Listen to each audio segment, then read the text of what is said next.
নমস্কার, নিউজ ভ্যানগার্ডের এক নজরে 25 আপনাদের প্রত্যেকে জানাই স্বাগত। আমি রয়েছে অমিত আপনাদের সাথে। উপরাষ্ট্রপতি সিপি রাধাকৃষ্ণন আগরতলার লোকভবনে স্বাগত জানালেন রাজ্যপাল ইন্দ্রসেনা রেড্ডি নাল্লু। এদিন লোকভবনে উপরাষ্ট্রপতিকে রাজ্য পুলিশের তরফে গার্ড অফ অনার দেওয়া হয়। উপরাষ্ট্রপতির সম্মানে শনিবার সন্ধ্যায় লোকভবনে এক নৈশ ভোজের আয়োজন করা হয়েছে।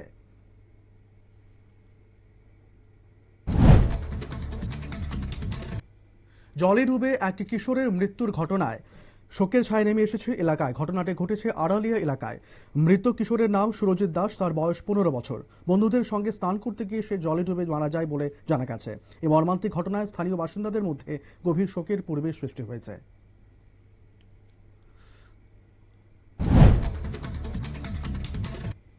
তেলিয়ামুড়ায় দুর্যোগ মোকাবিলা প্রশিক্ষণ শিবিরে যন্ত্রপাতি বিকল হওয়ায় নতুন করে বিতর্ক তৈরি হয়েছে। চাকমাঘাট নৌকাঘাট আয়োজিত প্রশিক্ষণ কর্মসূচিতে প্র্যাকটিক্যাল পর্বে বোট চালু করতে গিয়ে দেখা যায় যন্ত্র কাজ করছে না, ফলে প্রশিক্ষণ কার্যত থমকে যায়। এই ঘটনায় প্রশাসনের প্রস্তুতি নিয়ে প্রশ্ন তুলে স্থানীয় বাসিন্দারা ক্ষোভ প্রকাশ করেছেন।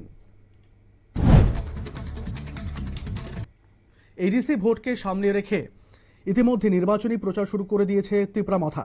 বোজজংনগর ওয়াকিনগর কেন্দ্রের এমডিসি রুনিয়েল দেববর্মার নেতৃত্বে আগরতলা খোয়াই জাতীয় সড়কের দেবেন্দ্রচন্দ্র নগর থেকে কামালঘাট পর্যন্ত দলীয় ফ্ল্যাগ ফেস্টুন লাগাতে দেখা গেল শনিবার। প্রচার কর্মসূচিকে নিয়ে কর্মীদের উৎসাহ ছিল লক্ষণীয়। ত্রিপুরা তপশিলি জাতি সমন্বয় কমিটির 10ম রাজ্য সম্মেলন শুরু হলো আগরতলার ডক্টর শ্যামাপ্রসাদ মুখার্জি টাউন হলে। শনিবার প্রকাশ্য সমাবেশের মধ্য দিয়ে দুদিন ব্যাপী এই সম্মেলনের সূচনা হয়। সমাবেশে উপস্থিত ছিলেন জিতেন্দ্র চৌধুরী। প্রকাশ্য সমাবেশে বক্তা হিসেবে উপস্থিত ছিলেন দলিত শোষণ মুক্তি মঞ্চের সর্বভারতীয় নেতা বিক্রম সিং। আন্তর্জাতিক নারী দিবস উপলক্ষে নারী ন্যায় বিচার নিশ্চিত করতে নারী আদালত গঠন করা হলো দক্ষিণ ত্রিপুরা সাব্রুমের বিবেকানন্দ পল্লী গ্রাম পঞ্চায়েতে। রাজ্যের সমাজ কল্যাণ ও সমাজ শিক্ষা দপ্তরের উদ্যোগে এই উদ্যোগ নেওয়া হয়েছে। নারীদের অধিকার রক্ষা ও ন্যায় বিচার নিশ্চিত করতে 9 সদস্যের এই নারী আদালত গঠন করা হয়েছে। 8ই মার্চ আন্তর্জাতিক নারী দিবস উপলক্ষে আগরতলা প্রেস ক্লাবে মহিলা সাংবাদিকদের জন্য এক স্বাস্থ্য শিবির ও সাংবাদিক সম্মাননা অনুষ্ঠানের আয়োজন করেছে ত্রিপুরা জার্নালিস্ট ইউনিয়ন ও জেন্ডার কাউন্সিল। রবিবার এই অনুষ্ঠানে কর্মক্ষেত্রে অসামান্য অবদানের জন্য মহিলা সাংবাদিকদের সম্মাননা জানাবে এই দুই সংগঠন। আগরতলা পুর নিগমের একটি গাড়ির ধাক্কায় গুরুতর আহত হলেন এক বৃদ্ধ। আহত ব্যক্তির নাম বিধুভূষণ দেবনাথ। শনিবার দুপুর আগরতলা নাগিছড়া বাইপাস রোড এলাকায় ঘটনাটি ঘটে। দুর্ঘটনার পর তাকে উদ্ধার করে চিকিৎসার জন্য হাসপাতালে নিয়ে যাওয়া হয়। আহত শারীরিক অবস্থা স্থিতিশীল বলে জানিয়েছে চিকিৎসকরা। ভারতের উপরাষ্ট্রপতি সিপি রাধাকৃষ্ণনের আগমনকে ঘিরে চূড়ান্ত প্রস্তুতি চলছে ত্রিপুরা সুন্দরী মন্দিরে। রবিবার ত্রিপুরা সুন্দরী মন্দিরে পূজা দিতে আসবেন তিনি। শনিবার মন্দির প্রাঙ্গণ পরিদর্শন করে নিরাপত্তা ব্যবস্থা ও অন্যান্য প্রস্তুতির বিষয়গুলি খতিয়ে দেখেন গোমতী জেলার জেলা শাসক রিঙ্কু নাথ ও পুলিশ সুপার কিরণ কুমার।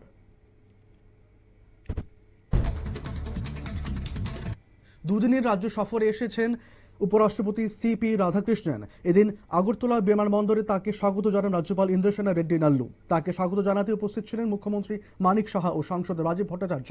উপরাষ্ট্রপতির সম্মানে শনিবার লোকভবনে এক নৈশ ভোজের আয়োজন করা হয়েছে।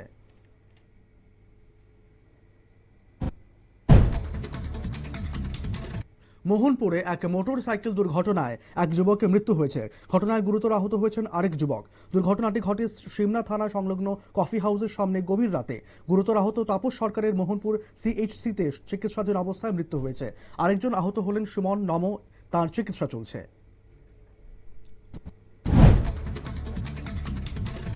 কৃষি ও কৃষক কল্যাণ দপ্তরের উদ্যোগে আগরতলা প্রজ্ঞা ভবনে রাজ্যভিত্তিক আত্মা কিষাণ মেলা 2025-26 শুরু হলো শনিবার। এদিন মেলার উদ্বোধন করেন রাজ্যের কৃষিমন্ত্রী রতনলাল নাথ। কৃষকদের আধুনিক কৃষি পদ্ধতি ও বিভিন্ন সরকারি প্রকল্প সম্পর্কে সচেতন করতেই এই মেলার আয়োজন করা হয়েছে। নিখোঁজ এক কিশোরকে উদ্ধারের দাবিতে কৈলাসহর পঞ্চমনগর 208 নম্বর জাতীয় সড়ক অবরোধ করে বিক্ষোভ দেখালেন গ্রামবাসীরা। কৈলাসহরের মাইলং এডিসি ভিলেজের বাসিন্দা কৃষক রামমোহন দেববর্মা 3 মার্চ থেকে নিখোঁজ ব্যক্তিকে উদ্ধারে পুলিশের ভূমিকায় প্রশ্ন তুলে বিক্ষোভকারীরা ঘটনায় জেলা প্রশাসনের হস্তক্ষেপ দাবি করেছেন। এডিসি নির্বাচনকে সামনে রেখে বিজেপি ত্রিপুরা প্রদেশ কার্যালয়ে এক সাংগঠনিক বৈঠক অনুষ্ঠিত হয়ে গেল শনিবার। এডিসি নির্বাচনে দলের কর্মী সমর্থকদের ভূমিকা নিয়ে বিস্তারিত আলোচনা হয় এদিন। মুখ্যমন্ত্রী জানান, নির্বাচনে জয় নিশ্চিত করতে জনজাতি মোর্চার নেতৃত্বদের নিয়ে এই কৌশলগত বৈঠকের আয়োজন করা হয়েছে। সামাজিক মাধ্যমে কুরুচিকর ছবি পোস্ট করার অভিযোগে থানায় মামলা দায়ের করলেন পদ্মলোচন ত্রিপুরা। নিজের ছবি বিকৃত করে সোশ্যাল মিডিয়ায় ছড়িয়ে দেওয়ার অভিযোগে তিনি পশ্চিম আগরতলা থানায় অভিযোগ দায়ের করেছেন। ঘটনার দ্রুত তদন্তের জন্য দাবি জানিয়েছেন তিনি। পাশাপাশি দোষীদের চিহ্নিত করে দ্রুত গ্রেপ্তারের দাবিও জানান তিনি। তেলেঙ্গানার মুখ্যমন্ত্রী রেভানাথ রেড্ডির সামনে অস্ত্রসহ আত্মসমর্পণ করলেন 130 জন মাওবাদী। আত্মসমর্পণকারীদের মধ্যে আছেন প্রাক্তন মাওবাদী নেতা দেবুজির ঘনিষ্ঠ পিপলস লিবারেশন গেরিলা আর্মির কয়েকজন সদস্য। আত্মসমর্পণকারীদের মধ্যে 125 জনই ছত্তিশগড় রাজ্যের, 4 জন তেলেঙ্গানা এবং 1 জন অন্ধ্রপ্রদেশের। 7 মার্চ থেকে দেশে গৃহস্থালী ও বাণিজ্যিক এলপিজি সিলিন্ডারের দাম বাড়ল। নতুন দামের তথ্য প্রকাশ করেছে ইন্ডিয়ান অয়েল কর্পোরেশন।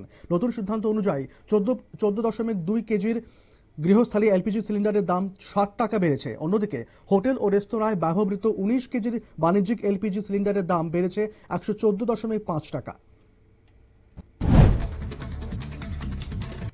9 মার্চ থেকে শুরু বাজেট অধিবেশনের দ্বিতীয় পর্বে অধ্যক্ষ ওম বিড়লার বিরুদ্ধে অনাস্থা প্রস্তাব নিয়ে ভোটাভুটি হবে। প্রস্তাবে এবার সমর্থন জানিয়েছে তৃণমূল।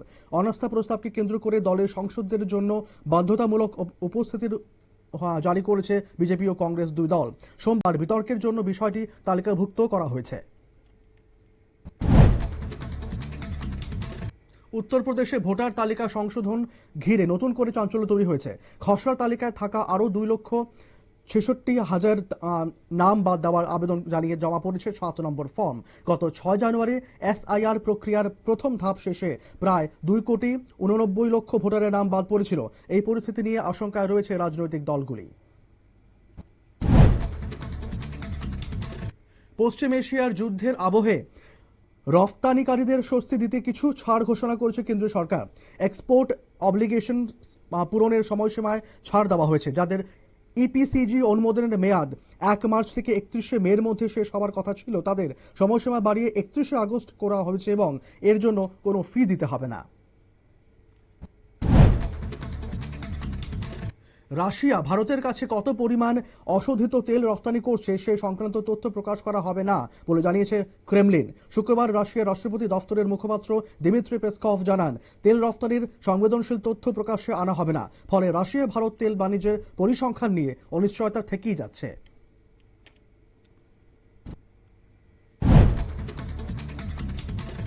বিশ্বজুড়ে আবার ঊর্ধ্বমুখী হয়েছে খাদ্যপণ্যের দাম। শুক্রবার এই তথ্য জানিয়েছে ফুড অ্যান্ড এগ্রিকালচার অর্গানাইজেশন। সংস্থার রিপোর্ট অনুযায়ী মূলত গম সহ বিভিন্ন দানাশস্য, ভোজ্য তেল ও মাংসের দাম বাড়ার ফলে ফেব্রুয়ারিতে খাদ্যপণ্যের সামগ্রিক মূল্যবৃদ্ধি হয়েছে। এফও এর খাদ্য মূল্যসূচক ফেব্রুয়ারিতে দাঁড়িয়েছে 125.3 পয়েন্টে।